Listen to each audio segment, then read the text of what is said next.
আমরা গতকাল রাত আনুমানিক 3:55 আমরা অবহিত হই জেল কর্তৃপক্ষের মাধ্যমে যে বগুড়া জেলা কারাগার হতে 4 জন মৃত্যু দণ্ডাদেশ প্রাপ্ত কয়েদি তারা জেল কারাগার থেকে তারা পলায়ন করেছে এবং এই ঘটনাটি আমরা জানার পরপরই আমাদের অতিরিক্ত পুলিশ সুপার প্রশাসন অর্থ এবং অফিসার ইনচার্জ সদর থানা তাদেরকে নিয়োজিত করা হয় এবং তাদের সাথে এখানে আমাদের সদর থানা এবং সদর ফাঁড়ি যে আভিযানিক দলগুলো যারা ছিল তাদেরকে সর্বোচ্চ সতর্ক করা হয়। চাষিবাজার নামক এলাকা থেকে আমাদের সদর ফাঁড়ি সাব ইন্সপেক্টর খোরশেদ তার নেতৃত্বে একটি দল এবং সেখান থেকে তারা সেই যে 4 জন মৃত্যু দণ্ডাদেশপ্রাপ্ত কয়েদি যারা পালিয়ে গেছে তাদেরকে ধরতে সক্ষম হয় এবং এই ক্ষেত্রে আমি অবশ্যই বলবো আমাদের যে দলগুলো যারা ছিল বিশেষ করে যারা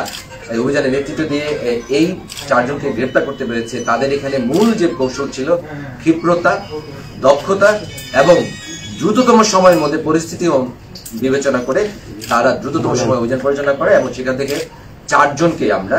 ধৃত করতে সক্ষম হই। যেহেতু 3:56 বা 55 বা 56 আমরা খবরটি পাই এবং যখন আমরা আমাদের সেই সদর ফাঁড়ির যে টিমটি যখন তাদেরকে গ্রেপ্তার করে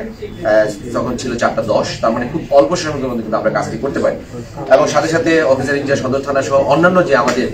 যারা সহযোগী যারা অভিযানী দল ছিল তারা সেই জায়গায় যায় এবং সেই জায়গায় তারা কর্ডন করে এবং সেখান থেকে তারা